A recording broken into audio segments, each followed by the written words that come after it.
Hello everyone, welcome back to my channel. Today's topic function of human resources manager यानी human resources manager के क्या क्या काम है। तो हमने लास्ट वीडियो में पढ़ा ओवरऑल की managerial function and operative functions. तो हमने लास्ट वीडियो में मैनेजरियल फंक्शन के सारे जो काम है कि ह्यूमन रिसोर्सेज मैनेजर क्या करता है ये सारा हमने कर लिया है।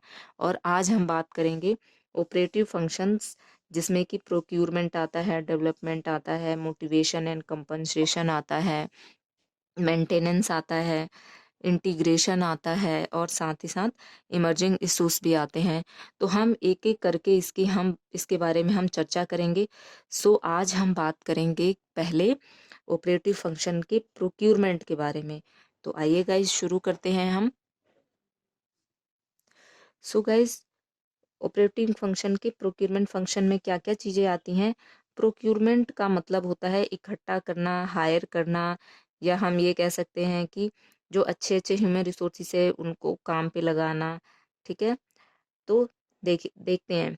Procurement is concern with hiring people who possess the requisite skill, knowledge and aptitude. So guys, यहाँ पे कहने का मतलब ये है कि हम प्रोक्यूरमेंट में का संबंध जो है हायर करना, लोगों को लाना, रिक्विसाइट स्किल यानी जो जो जरूरी स्किल है, जो कि काम के लिए जरूरी है, उस स्किल के साथ लोगों को लाना। नॉलेज के मतलब उसमें इतनी नॉलेज होनी चाहिए उस काम करने के लिए, उसके पास इतना एप्टीट्यूड होना चाहिए। ठीक है गाइज, उसके बाद हम बात करते हैं जॉब एनालिसिस की। सो गाइज, आपको मैंने प्रीवियस वीडियो में जॉब एनालिसिस के बारे में बहुत अच्छे से बताया था, तो फिर भी एक बार और हम देख लेते हैं। जॉब एनालिसिस में आता है process of collecting information about job, यानी जॉब के बारे में जितनी भी इंफॉर्मेशन है वो जॉब एनालिसिस में हम देखते हैं। जैसे मैंने आपको प्रीवियस वीडियो में बताया था कि जॉब डिस्क्रिप्शन एंड स्पेसिफिकेशन। तो किस जॉब पोस्ट के लिए क्या क्या चीज़ें रिक्वायरमेंट है, यानी कि उसकी क्या ड्यूटी रिस्पॉन्सिबिलिटी है और उस पर्सन में क्या क्वालिफिकेशन होनी चाहिए। मतलब जॉब के लिए क्या चीज़ होनी चाहिए और जॉब को करने वाले में कितनी क्वालिफिकेशन होनी चाहिए, क्या स्किल होनी चाहिए, ये सारी चीज़ें जॉब एनालिसिस में आती हैं। जब जॉब एनालिसिस हो गया है कि भाई किस पोस्ट के लिए हमने जॉब डिफाइन किया है और उस जॉब के लिए कितनी क्वालिफिकेशन होनी चाहिए, उसके बाद हम बात करते हैं ह्यूमन रिसोर्सेस प्लानिंग की, कि उस काम के लिए कितने लोगों की ज़रूरत है। तो इसके अंदर क्या क्या चीज़ें आती हैं। It is the process of determining organisation has an adequate number of qualified person available at proper time performing job which would meet their need and provide satisfaction for the individual involved। इसका मतलब ये है कि जो human resources manager है वो check करता है इस जॉब एनालिसिस के बेसिस पे कि मतलब प्रॉपर एडिक्यूट नंबर, यानी कितने नंबर, मतलब कितने लोगों की ज़रूरत है ऐसे जो उस जॉब के लिए प्रॉपर तरीके से क्वालिफाइड हो। ठीक है, और प्रॉपर तरीके से प्रॉपर टाइम के अकॉर्डिंग वो काम करें। और वो और इसके साथ ही जो ह्यूमन रिसोर्सेस मैनेजर है उसका ये भी काम है कि जो इंडिविजुअल्स हैं उनकी जो नीड है या उनको जो सेटिस्फेक्शन किस तरीके से देना है इंडिविजुअल लेवल पे, वो भी सेटिस्फाई करना, उसको भी देखना।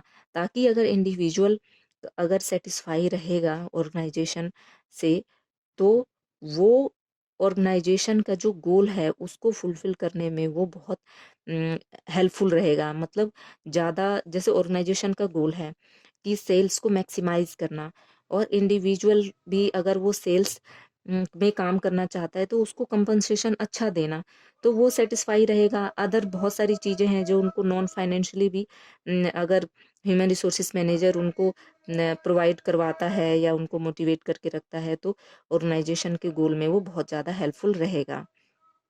उसके बाद आता है रिक्रूटमेंट की। अब हमने बात कर लिया कि कितने लोगों की ज़रूरत है। ह्यूमन रिसोर्सेज प्लानिंग में हमने ये बात कर लिया कि कितने लोगों की ज़रूरत है और उस लोगों को किस तरीके से ऑर्गेनाइजेशन में बनाए रखना है। इसके लिए स्किल मतलब होना चाहिए, ह्यूमन रिसोर्सेज मैनेजर को वो सारी चीज़ें उसने पहले तैयार कर लिया, तो फिर वो भर्ती का प्रोसेस करेंगे आगे।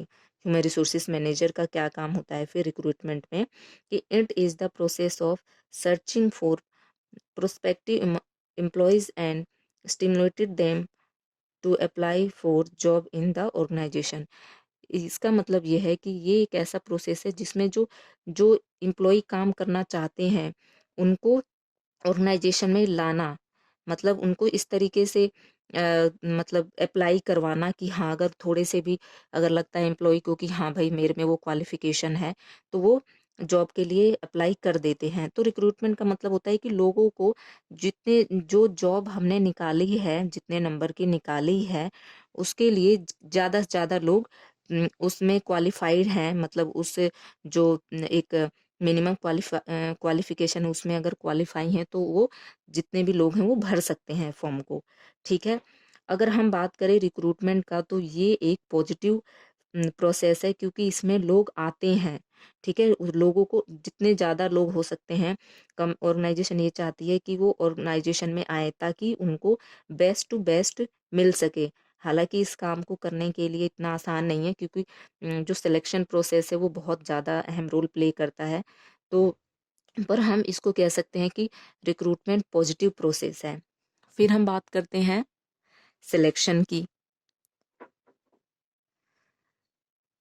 Selection, it is the process of ascertaining qualification, experience, skill, and knowledge of an applicant. Selection is a negative process. अच्छा, हम बात करते हैं सबसे पहले सिलेक्शन की। तो गाइस सिलेक्शन में क्या होता है कि हमने जो यहाँ पे मिनिमम था वो हमने देख लिया, पर यहाँ पे हमें अब सेलेक्ट करना है लोगों को कि हाँ हम कितने लोग, अगर हम मान के चलो कि हमें 10 लोगों की ज़रूरत है। ठीक है गाइस, अगर मैं बात करूँ कि 10 लोगों की हमें ऑर्गेनाइजेशन में ज़रूरत है, और लोगों कम से कम हम ये मान के चलते हैं कि हाँ 10,000 लोगों ने फॉर्म भर दिया। ठीक है, तो उस 10,000 लोग यहाँ आएंगे, और जो 10 लोग हैं जिसको हमें सेलेक्ट करना है वो यहाँ हमें छांटना है कि हम 10 जो 10,000 में से कितने, जो 10,000 में से जो 10 बेस्ट है ना उसको छांटना सिलेक्शन कहलाता है। तो गाइज इसका मतलब यह है कि वो 10 हम ऐसा देखेंगे कि क्वालिफिकेशन उसकी अच्छी हो, उसके पास एक्सपीरियंस भी हो, उसका स्किल लेवल भी अच्छा हो, ओवरऑल जिस जॉब के लिए हमने वैकेंसी निकाली है उसके लिए नॉलेज भी उसको बहुत अच्छा हो। तो ये सारी चीज़ें हम देखेंगे सिलेक्शन में। तो इसी वजह से कहते हैं कि जो 10 लोगों को निकालना सिलेक्शन नेगेटिव प्रोसेस है। इस बेस पे हम कहते हैं कि ये नेगेटिव प्रोसेस है। ठीक है गाइज, आई होप समझ में आ रहा होगा गाइज कि रिक्रूटमेंट में तो जितने भी लोग हैं वो अप्लाई कर सकते हैं। हम चाहते भी हैं कि हाँ बहुत ज़्यादा से ज़्यादा लोग आएँ ताकि हमें जो बेस्ट छांटना है वो हमें आसानी से मिल जाए। ठीक है गाइज, तो सिलेक्शन में आता है कि जितने जितने लोग आए हैं उनमें से बेस्ट को निकालना। उसके बाद आता है प्लेसमेंट, यानी प्लेसमेंट का मतलब होता है कि काम पर लगाना। ठीक है, हमने सिलेक्शन भी वो 10 लोगों को हमने सेलेक्ट कर लिया, अब उस 10 लोगों को हमें काम पर भी तो लगाना है ना। तो it is the process that ensure A 360 fit. इसका मतलब है कि हमने जो भी एम्प्लॉय को सिलेक्ट किया है उस जॉब के लिए, वो 360 डिग्री एंगल पे वो फिट बैठे, यानी कि कैसे भी किसी भी तरीके से अगर हम काम कराएं तो वो अच्छे से अच्छे ढंग से वो काम कर सके। इस तरीके से हमने यहाँ पे सेलेक्ट किया है, और जिस भी काम पर हमने उसको लगाया है वो बहुत अच्छे तरीके से काम करेगा। ठीक है guys, matching the employees qualification, जो एम्प्लॉय का जो क्वालिफिकेशन है और जो काम के लिए चाहिए वो दोनों मैच करना चाहिए।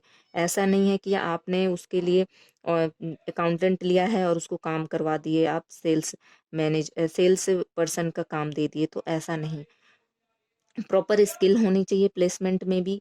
और प्लेसमेंट का यहाँ पे एक्सपीरियंस का मतलब है कि जिस काम के लिए आपको जिस काम के लिए एम्प्लॉय चाहिए वहाँ पे उसको एक्सपीरियंस हो उस काम जहाँ आप लगा रहे हो, स्किल भी होनी चाहिए, और वो इंटरेस्ट भी करे, मतलब उसको इंटरेस्ट भी आए उस जॉब को परफॉर्म करने में।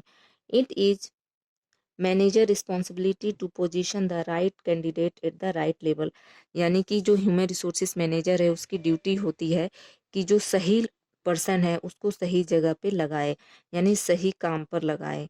ऐसा नहीं कि उसने सिलेक्शन तो किसी और जॉब के लिए किया है और उसको उसकी पोस्टिंग किसी और जॉब के लिए कर दिया है, तो ऐसा नहीं। उसके बाद लास्ट आता है इंडक्शन।